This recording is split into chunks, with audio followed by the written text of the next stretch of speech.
Repetition എന്ന് പറയുന്നതിന് നമ്മൾ എന്താ പറയുക, റിഹേഴ്സൽ എടുക്കുക അല്ലേ, റിഹേഴ്സൽ എടുക്കാം. അതൊക്കെ നിമോണിക്സ് വെക്കാം, റിഹേഴ്സൽ എടുക്കാം. ഇതൊക്കെ റിമെമ്പറിങ്ങിൻ്റെ സ്ട്രാറ്റജീസ് തന്നെയാണ്. എന്തായാലും നമുക്ക് നോക്കി നോക്കാം.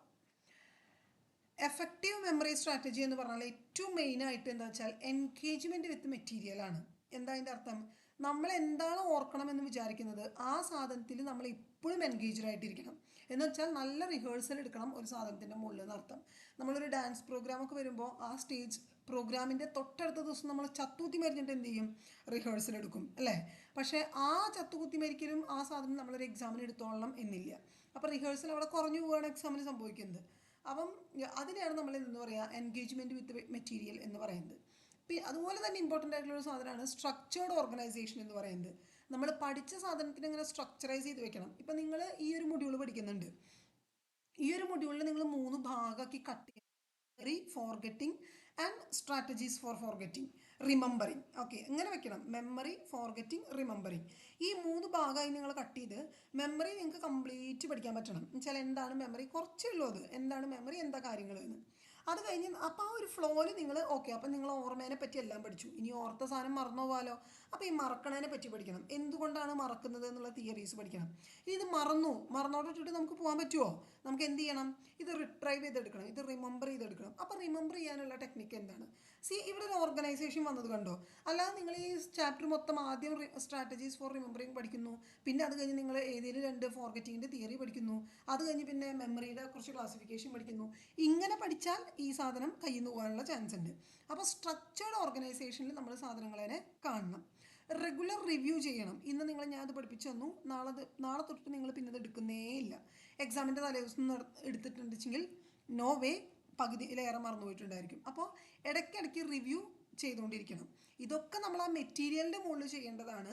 ബിയോണ്ട് ദാറ്റ് നമ്മൾ എന്ത് ചെയ്യണം, നല്ല ഹെൽത്തി ആയിട്ടുള്ള ലൈഫ് സ്റ്റൈലുകൾ എന്ന് വെച്ചാൽ നല്ല വെജിറ്റബിൾസ് കഴിക്കുക, നോട്ട് ഓൺലി വെജിറ്റബിൾസ്, നല്ല ഫുഡ് കഴിക്കുക, നല്ല വെള്ളം കുടിക്കുക, പോസിറ്റിവിറ്റിയോട് കൂടിയിട്ട് ഇരിക്കുക. ഇത്രയും കാര്യങ്ങൾ ഉണ്ടെങ്കിലാണ് നമുക്ക് എന്ത് ചെയ്യാൻ പറ്റുക, നല്ല റിമെമ്പറിങ് ഉണ്ടാക്കാൻ പറ്റുക എന്നാണ് പറയുന്നത്. ഇനി ആക്റ്റീവ് എൻഗേജ്മെൻറ്റ് എന്ന് പറയുന്നുണ്ട്, മീനിങ് ഫുൾ ലേണിംഗ് എന്ന് പറയുന്നുണ്ട്. ഇപ്പം ഞാൻ നേരത്തെ പറഞ്ഞു റിഹേഴ്സൽ എന്ന്, അതാണ് ആക്റ്റീവ് എൻഗേജ്മെൻറ്റ് എന്ന് പറഞ്ഞാൽ. എങ്ങനത്തെ റിഹേഴ്സലുകൾ നമുക്ക് നടത്താം? ഇതൊക്കെ ഭയങ്കര ബെനിഫിഷ്യലാട്ടോ നിങ്ങൾക്ക് നിങ്ങളുടെ പഠിത്തത്തിൽ ഉപയോഗിക്കാൻ. എങ്ങനത്തെ റിഹേഴ്സൽ നമുക്ക് നടത്താം? എലാബറേറ്റീവ് റിഹേഴ്സൽ നടത്താം, വിഷ്വലൈസേഷൻസ് നടത്താം, ടീച്ചിങ് അതേഴ്സ് വേണമെങ്കിൽ നമുക്ക് അപ്ലൈ ചെയ്യാം. എന്താ എലാബറേറ്റീവ് റിഹേഴ്സൽ എന്ന് പറഞ്ഞിട്ടുണ്ടെങ്കിൽ എന്താണെന്നുള്ളത് അതിൻ്റെ മീനിങ് മനസ്സിലാക്കിയിട്ട് നമ്മൾ പഠിക്കുന്നതിനെയാണ് എലാബറേറ്റീവ് റിഹേഴ്സൽ എന്ന് പറയുന്നത്. അപ്പം ഞാൻ നിങ്ങൾക്ക് ഓരോ എക്സാമ്പിൾ പറഞ്ഞു തരുന്നത് വെച്ചിട്ട് തന്നെ നിങ്ങൾ ആലോചിക്കുക, റിഹേഴ്സൽ എടുക്കുക. That is elaborative rehearsal. Okay, ഇനി വിഷ്വലൈസേഷൻ നടത്താം. എങ്ങനെയാണ്? മെൻ്റൽ ഇമേജുകൾ, കൺസെപ്റ്റുകളൊക്കെ ഇപ്പോൾ ന്യൂറോണിൻ്റെ സ്ട്രക്ചർ പഠിക്കുന്ന ഒരു കുട്ടി ന്യൂറോണിൻ്റെ ഇമേജ്, ന്യൂറോണിൻ്റെ ഉള്ളിൽ കൂടെ ന്യൂറോ ട്രാൻസ്മിറ്റേഴ്സ് പോകുന്നത് ഇങ്ങനെ ഇമാജിൻ ചെയ്യുന്നുണ്ടായിരിക്കും. അല്ലെങ്കിൽ എന്താ പറയുക, നമ്മുടെ സിഗ്നൽസ് പോകുമ്പോൾ സോഡിയം പൊട്ടാസ്യം പമ്പ് ഓപ്പൺ ആകുന്നതും ക്ലോസ് ആവുന്നതും നമ്മളിങ്ങനെ ഇമാജിൻ ചെയ്യുക, വിഷ്വലൈസ് ചെയ്യുക. That will help. Okay, teaching others. ഇപ്പോൾ നിങ്ങൾ ഇവിടെ സെറിബ്രോയിൽ പഠിപ്പിക്കുന്ന കുറേ കാര്യങ്ങളുണ്ട്. നിങ്ങൾ ഏതെങ്കിലും ഒരു പോർഷൻ നിങ്ങളുടെ ക്ലാസ്സിൽ ടീച്ചർ എടുത്തത് മനസ്സിലായില്ല എന്നുണ്ടെങ്കിൽ you can teach your friend this അല്ലേ. നിങ്ങളുടെ ഫ്രണ്ടിന് നിങ്ങൾക്കിത് പഠിപ്പിച്ചു കൊടുക്കാൻ പറ്റും. അപ്പോൾ എന്താണ്, അങ്ങനെ പഠിപ്പിച്ചു കൊടുക്കുമ്പോൾ എന്താ ഗുണം, നിങ്ങൾക്ക് കുറച്ചും കൂടെ കൂടുതൽ പഠിയും അല്ലേ, നിങ്ങൾക്ക് കുറച്ചും കൂടെ അത് കൂടുതൽ പഠിയും. ആ കുട്ടിക്കും കിട്ടും, നിങ്ങൾക്കും കിട്ടും എന്നുള്ള അവസ്ഥ. അതാണ് ടീച്ചിങ് അതേഴ്സ് എന്ന് പറയുന്നത്. അതുപോലെ തന്നെ നമ്മൾ പറഞ്ഞൊരു കാര്യമാണ് സ്ട്രക്ചേർഡ് ഓർഗനൈസേഷൻ. എന്താണ്? അതാണ് ഞാൻ നേരത്തെ പറഞ്ഞ പീസാക്കുക, ചങ്കിങ്. എന്നുവെച്ചാൽ നിങ്ങൾ ഈ ഒരു മൊഡ്യൂൾ കംപ്ലീറ്റ് ഇങ്ങനെ എന്താ പറയുക ഒരൊറ്റ വൈക്ക് പഠിക്കുന്നതിന് പകരം break it thus information into smaller and meaningful groups, അല്ലെങ്കിൽ manageable groups like memory, forgetting, remembering. Okay, അങ്ങനെ മാനേജബിൾ ആയിട്ടുള്ള ഗ്രൂപ്പാക്കി കട്ട് ചെയ്ത് പഠിക്കൂ. മൊത്തത്തിൽ ഇങ്ങനെ ഒരു പാരാവാരം പഠിക്കുന്നതിനേക്കാൾ നല്ലത് അങ്ങനെ ബ്രേക്ക് ഇട്ട് പഠിക്കുന്നതാണ്. That is chunking. ചങ്ക്സ് എന്ന് വെച്ചാൽ ചെറിയ ചെറിയ പീസുകൾ തന്നെയാണ് ചങ്ക്സ് എന്ന് പറയുന്നത്. നമ്മൾ ഈ കടയിൽ നിന്നൊക്കെ സോയാ ചങ്ക്സ് വാങ്ങിക്കുന്നത് നിങ്ങൾ കണ്ടിട്ടുണ്ടാവും. ചെറിയ ചെറിയ മണികളാണ് സോയാ ചങ്ക്സ്. വെറും സോയ ആണെങ്കിൽ വലിയ വലിയ പീസായിരിക്കും കിട്ടുന്നുണ്ടാവുക. സോ ചെറിയ സ്മോൾ പീസുകൾ തന്നെയാണ് ചങ്ക്സ് എന്ന് പറയുക. That is chunking. Breaking information into smaller manageable groups such as grouping ഡിജിറ്റ്സിൻ്റെ. ഇപ്പോൾ ഫോൺ നമ്പർ പഠിക്കുകയാണ്. ഇപ്പോൾ ഞാൻ നിങ്ങളോടൊരു നമ്പർ പറയുകയാണ്, എന്താണ് 9994775886. ഇങ്ങനെ ഒരു നമ്പർ പറയുന്നതാണോ നിങ്ങൾക്ക് കുറച്ചും കൂടെ മെമ്മറിയിൽ നിൽക്കാൻ സാധ്യത 9947758866 ഇങ്ങനെ പറയുന്നതാണോ? ഇത് രണ്ടാമത് പറയുന്നതായിരിക്കും കുറച്ചും കൂടെ നിങ്ങൾക്ക് എന്താവുക ബെറ്റർ ആവുക. കാരണം ഇതിന് നമ്മൾ പെയർ ചെയ്ത് പഠിക്കുമ്പോൾ ടു ന്യൂമറിക്സ് വെച്ച് പഠിക്കുമ്പോൾ നിങ്ങൾക്ക് കുറച്ചും കൂടി ഈസി ആയിട്ട് ഈ സാധനത്തിനെ എടുക്കാനായിട്ട് സാധിക്കും. ഓക്കെ, അതാണ് ഓർഗനൈസേഷനിൽ വരുന്ന ഒന്നാമത്തത്. രണ്ടാമത്തതാണ് നിങ്ങൾ നേരത്തെ പറഞ്ഞ നിമോണിക്സ് എന്ന് പറയുന്നത്. നിമോണിക്സ് എന്ന് പറഞ്ഞാൽ ഇപ്പം എന്താ പറയുക, നമ്മൾ കുറേ പോയിന്റ്സ് പഠിക്കണമെന്നുണ്ടെങ്കിൽ അതിൻ്റെ ഫസ്റ്റ് വേർഡ്സ് ഒക്കെ വെച്ചിട്ട് ഒരു വേർഡ് ഉണ്ടാക്കാം. ഓക്കെ, അതിനെയാണ് നമ്മൾ നിമോണിക്സ് എന്ന് പറയുക. അപ്പം എന്താ പറയുക,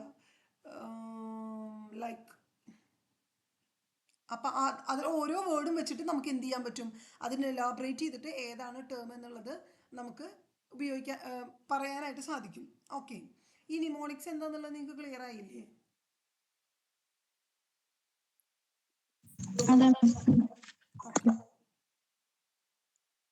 ഓക്കെ, അതാണ് നിമോണിക്സിൽ വരുന്നത്.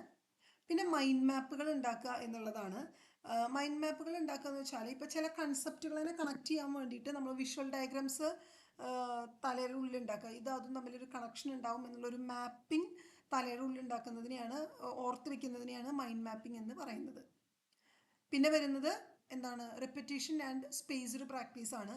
സ്പേസ്ഡ് റിപ്പിറ്റേഷൻ എന്ന് പറഞ്ഞാൽ ഒരു ലൈക്ക് എന്താ പറയുക, ഒരു ഗ്യാപ്പ് ഇട്ടിട്ട് ഒരു ഇൻ്റർവെൽ ടൈം ഇട്ടിട്ട് നമ്മൾ എന്ത് ചെയ്യണം, ഒരുമിച്ച് ഒരൊറ്റ ട്രിപ്പിൽ പഠിക്കുന്നതിനേക്കാൾ ഇൻ്റർവെൽ ഇട്ടിട്ട് സ്പേസ്ഡ്. ഇപ്പം നിങ്ങൾ പ്രാക്ടിക്കലി ചെയ്തിട്ടില്ലേ മാസ്ഡ് വേഴ്സസ് സ്പേസ്ഡ് ലേണിംഗ് ഈ സെമ്മിലല്ലേ ചെയ്യുന്നത്? ഓക്കെ, അപ്പം അങ്ങനെ സ്പേസ് ഇട്ടിട്ട് നമ്മൾ റിപ്പീറ്റേഷൻ ചെയ്ത് റിഹേഴ്സൽ എടുക്കുന്നതിനെയാണ് സ്പേസ്ഡ് റിപ്പീറ്റേഷൻ എന്ന് പറയുന്നത്. ദെൻ പ്രാക്ടീസ് ടെസ്റ്റിംഗ് എന്താ ചെയ്യേണ്ടത്, സെൽഫ് ടെസ്റ്റിംഗ് നടത്തുക എന്ന് വെച്ചാൽ നിങ്ങളിപ്പോൾ ഇത് പഠിക്കുക, ഇന്നിപ്പോൾ ഞാൻ എടുത്ത പോർഷൻസ് പഠിക്കുക, ഇത് കഴിഞ്ഞ് നാളെയൊക്കെ കോളേജിലൊക്കെ പോകുമ്പോൾ ജസ്റ്റ് സ്വയമായിട്ടൊരു ക്വസ്റ്റ്യൻ ചോദിക്കുക, എന്താണ് എന്താ പറയുക ട്രേസ് ഡി കെ തിയറി ഫോർഗെറ്റിങ്ങിൻ്റെ ഇപ്പം എന്താ പറഞ്ഞ്, അങ്ങനെ നിങ്ങൾ എന്ത് ചെയ്യണം അത്, അല്ലെങ്കിൽ ഫോർഗെറ്റിംഗ് കേർവ് എന്താ പറഞ്ഞത്, അങ്ങനെ നിങ്ങൾ സ്വയമായിട്ടൊരു സെൽഫ് ടെസ്റ്റിംഗ് നടത്തുന്നതിനെയാണ് പ്രാക്ടീസ് ടെസ്റ്റിംഗ് എന്ന് പറയുന്നത്. ഇനി ഇതൊന്നും അല്ലാണ്ട് നമ്മളെ ലൈഫ് സ്റ്റൈല്, നമ്മുടെ കോഗ്നിറ്റീവ് സപ്പോർട്ട്, നന്നായിട്ട് ഉറങ്ങണം. നന്നായിട്ട് ഉറങ്ങുന്ന സമയത്താണ് നമ്മളുടെ മെമ്മറി കൺസോളിഡേറ്റ് ചെയ്യുന്നത് എന്നാണ് പറയുന്നത്. സോ ഉറക്കമുളച്ചിട്ടിരുന്നുള്ള പഠിപ്പ് ലോങ് ടേം മെമ്മറിയിൽ ഒരിക്കലും നിൽക്കില്ല, അത് ചെയ്യരുത്. നല്ല എക്സസൈസ് ചെയ്യണം. റെഗുലർ ഫിസിക്കൽ ആക്ടിവിറ്റി ചെയ്യുമ്പോൾ നമ്മുടെ ന്യൂറോൺസ് ഒക്കെ കുറച്ചും കൂടെ എനർജറ്റിക് ആവുകയും കുറച്ചും കൂടെ അവർ ആക്റ്റീവ് ആവുകയും ചെയ്യും. അത് നമ്മുടെ മെമ്മറീനെയും അറ്റൻഷനെയൊക്കെ ബൂസ്റ്റ് ചെയ്യാൻ വേണ്ടിയിട്ട് ഹെൽപ്പ് ചെയ്യും. അതുപോലെ തന്നെ നല്ല ന്യൂട്രീഷ്യസ് ആയിട്ടുള്ള ഫുഡ് കഴിക്കണം. പ്രത്യേകിച്ച് omega-3 fatty acids, antioxidants, vitamin Bs, ഇതൊക്കെ ബ്രെയിൻ ഫങ്ഷനിങ്ങിന് ഹെൽപ്പ് ചെയ്യുന്ന കാര്യങ്ങളാണ്. അപ്പം അത് കഴിക്കണം. അതുപോലെ തന്നെ ഷുഗറിൻ്റെ എക്സസീവ് യൂസ് ഓഫ് ഷുഗർ അല്ലെങ്കിൽ പ്രോസസ്ഡ് ഫുഡുകളൊക്കെ കുറച്ച് കുറയ്ക്കണം. അത് നമുക്ക് ക്ഷീണം വരുത്താനും ഓർമ്മക്കുറവ് ഉണ്ടാക്കാനൊക്കെ ഉള്ള കാരണമാവുന്ന ഫുഡുകളാണ്. പിന്നെ നമ്മൾ സ്ട്രെസ്സ് മാനേജ് ചെയ്യാനായിട്ട് പഠിക്കണം. നമുക്ക് എത്ര റിഹേഴ്സൽ എടുത്താലും എത്ര നിമോണിക്സ് വെച്ച് പഠിച്ചാലും നമ്മൾ നല്ലൊരു സ്ട്രെസ്ഫുൾ സിറ്റുവേഷനിലാണ് നിൽക്കുന്നത് എന്നുണ്ടെങ്കിൽ definitely that will impair your memory. അപ്പോൾ നമ്മൾ എന്ത് ചെയ്യണം, മെഡിറ്റേഷനോ മൈൻഡ്ഫുൾനെസ് ബ്രീത്തിങ്ങോ റിലാക്സേഷൻ എക്സസൈസുകളോ ഇതുപോലെ എന്തെങ്കിലുമൊക്കെ പ്രാക്ടീസ് ചെയ്തിട്ട് എപ്പോഴും സ്ട്രെസ്സിനെ മാനേജ് ചെയ്ത് നടക്കാനായിട്ട് നിങ്ങൾക്ക് സാധിക്കണം. ഓക്കെ, ഇനി വരുന്നത് കോണ്ടെക്സ്ച്വൽ ആൻഡ് എൻവയോൺമെൻറ്റൽ ക്യൂസ് ആണ്. എന്ന് വെച്ചാൽ നമ്മളത് ഓൾറെഡി പറഞ്ഞ സാധനമാണ്. സ്റ്റേറ്റ് ഡിപ്പെൻഡൻറ്റ് ലേണിംഗ് എന്ന് പറഞ്ഞാൽ നിങ്ങളുടെ മൂഡിനനുസരിച്ചിട്ട്, മൾട്ടി സെൻസറി ലേണിംഗ് എന്ന് വെച്ചാൽ നമ്മൾ കുറേ സെൻസുകൾ ഉപയോഗിച്ചിട്ട് വെച്ചാൽ കാണുന്നു. ഇപ്പം നിങ്ങൾ മൾട്ടി സെൻസിങ് ആയിരിക്കും, കാണുന്നുണ്ട് കേട്ടിട്ടും പഠിക്കുന്നുണ്ട്. ഓക്കെ, വേണമെങ്കിൽ നിങ്ങൾ ലെക്ചർ നോട്ടും എഴുതുന്നുണ്ടെങ്കിൽ that is multi sensory learning എന്ന് പറയുന്നത്. Okay, then association with location എന്ന് വെച്ചാൽ മെത്തേഡ് ഓഫ് ലോക്കി എന്നാണ് പറയുന്നത്. എന്ന് വെച്ചാൽ ഏതെങ്കിലും ഒരു state dependent memory like context dependent memory പോലെ തന്നെയാണ് അസോസിയേഷൻ വിത്ത് ലൊക്കേഷൻ. ഏതെങ്കിലും ഒരു പെർട്ടിക്കുലർ ഏരിയനെ കണക്ട് ചെയ്തിട്ട് നമ്മൾ കാര്യങ്ങൾ പഠിക്കുന്നതിനെയാണ് അസോസിയേഷൻ വിത്ത് ലൊക്കേഷൻ എന്ന് പറയുന്നത്. ഈ സ്ട്രാറ്റജീസ് എല്ലാം കൂടെ കമ്പൈൻ ചെയ്തിട്ടും നിങ്ങൾക്ക് എന്ത് ചെയ്യാനായിട്ട് സാധിക്കും, കാര്യങ്ങൾ ഓർത്ത് വെക്കാനായിട്ട്, റിമെമ്പറിങ്ങിനെ ബൂസ്റ്റ് ചെയ്യാനായിട്ട് സാധിക്കും എന്നാണ് പറയുന്നത്. ഓക്കെ.